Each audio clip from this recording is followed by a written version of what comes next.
You said, Arashi, Valentina still a highly picked hero, but still we saw the same thing, right? The struggle of Lemon when he was playing against Sanji, trying to get the right ultimates, and then even when he couldn't, Echo did such a good job at holding those ultimates off, right?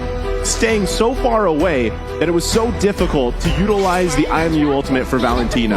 And I feel like that is going to be a similar case here for this matchup. On top of that, right, Sanji's also just a very oppressive mid laner.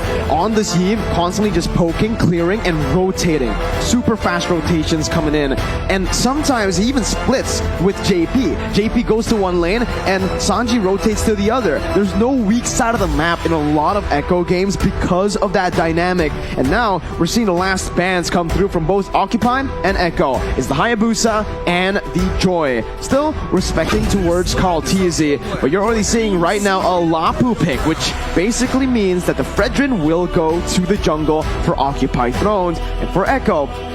Now, what do they want to go for? Is it still an assassin that they want to go for Carl TZ? Or now that you mentioned he's a veteran, he's been playing a lot more utility junglers.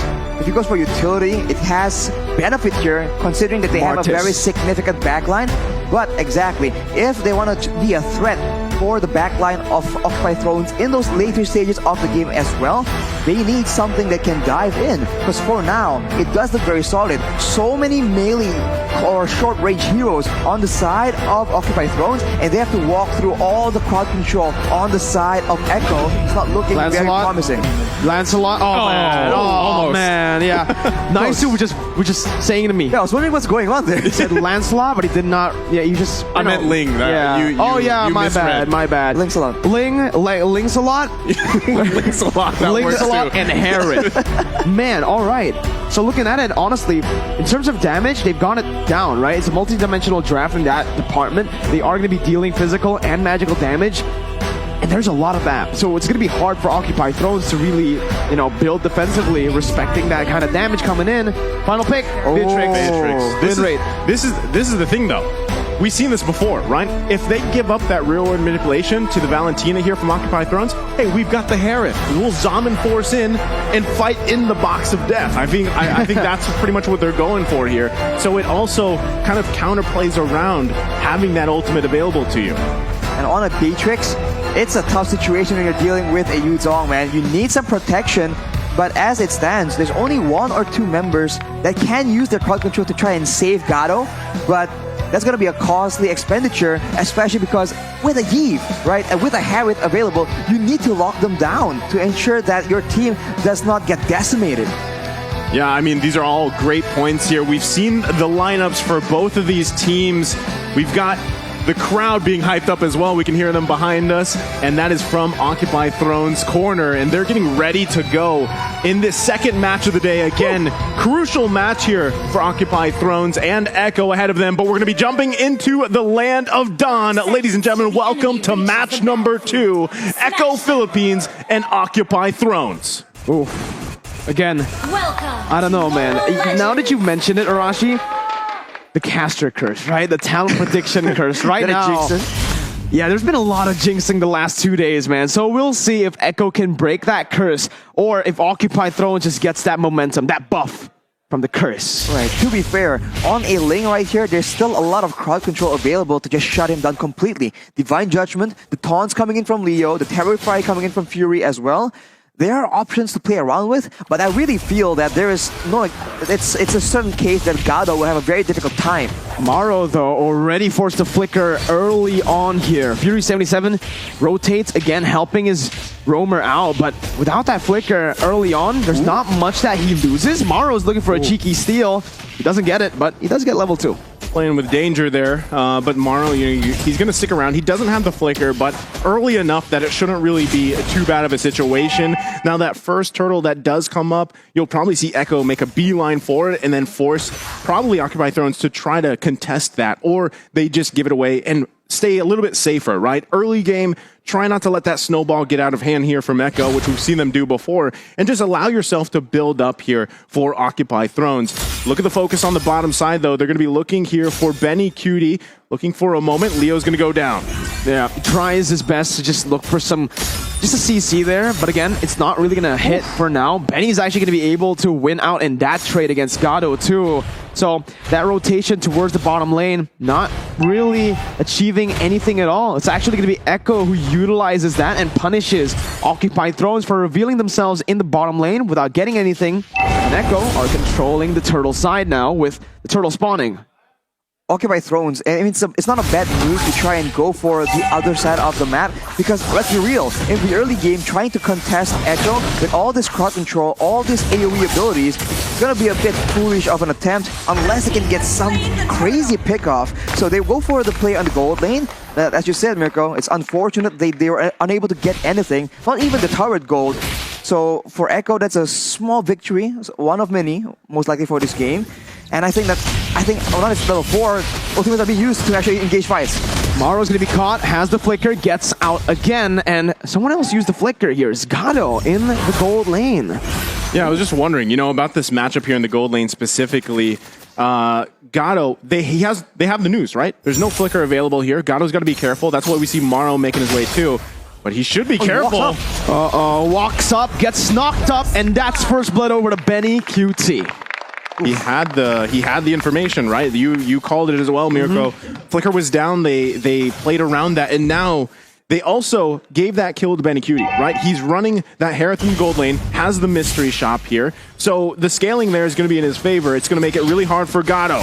Way the Dragon and Divine Judgment locking Carl TZ down, and it's Maru who picks up a kill. But look who's here, all the way from the XP lane. Sanford with the Petrify, getting Leo petrified as well to pick up a double kill as Hulk rotates over to the mid lane with a Break with Fire. He's angry. Sanji's going to be caught. Stunned up. Hulk picks up a kill and trades it back. But somewhere, it's still Echo who has the better trade. Hulk Smash. Hulk Smash coming in. That's a lot of damage that they can't ignore. And at least until later on, when they have some more items to deal with, this is what that Lapu Lapu can do. The Yuzong is a dangerous threat to the backline, but so is the Lapu Lapu. And in a way, a lot more dynamic as well. Way the Dragon by Fury77, stealing it away. Just canceling out the engage or the pick potential that JP was looking for. Yeah, I mean, you have to constantly be worried if you are Echo about the Divine Judgment pickoffs, which we've seen Maro do, right? He's going to constantly press that situation in favor for Occupied Thrones. That's the tool they have. They're doing it here. Maro with Divine Judgment, the flicker. JP does the same, and he brings Gado back. The Spawn Force was popped in, and the Mure's Passion is not enough to take Benny down. It wasn't even enough to take him low.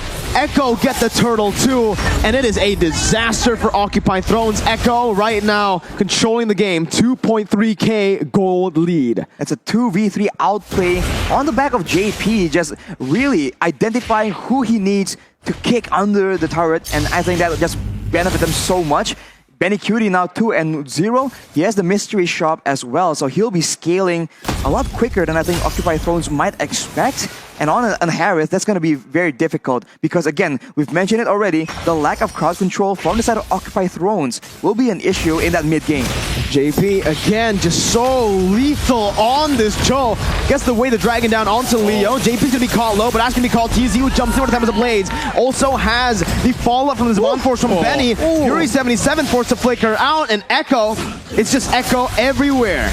Maro, though, he's still holding on to the Divine Judgment, but they give it the recall here. That's the thing, right? I mean, I feel like if you're Occupied Thrones, you've already tried a lot here in the bottom side. Gado, unfortunately, is 0-3. He is falling behind in terms of farm and everything else and itemization, so it makes it even harder for him. And that's why you see Echo, right? They know this weak point here, and they're going to keep pressing it until at least they get that tier 1, and that's what we see even JP doing here. But let's take a look at the items on how this is all resulted out. Rashi. Right, I mean, it's such a high-paced game. Benny Cutie at this point has a Feather Heaven and the Divine Glaive, so a lot of damage and a lot of DPS, not just burst damage, but actually he's going to be walking into a bit of a trap, but JP turns it around yet again. With the way the Dragon, but it's going to be Maro who finds the Divine Judgment onto Benny, who's able to actually pop that Mon Force, looking for a trade. It's just JP who gets taken down in the mid lane. Sanji flickers forward. Hulk's going to be taken down with a basic attack. The fade away from Sanji. I like to call that the athletic flicker, right? Because so we've seen Sanji do that how many times now? He flickers in, gets someone really low, and then it's literally one auto attack for the kill. It's down to the wire with these players, man.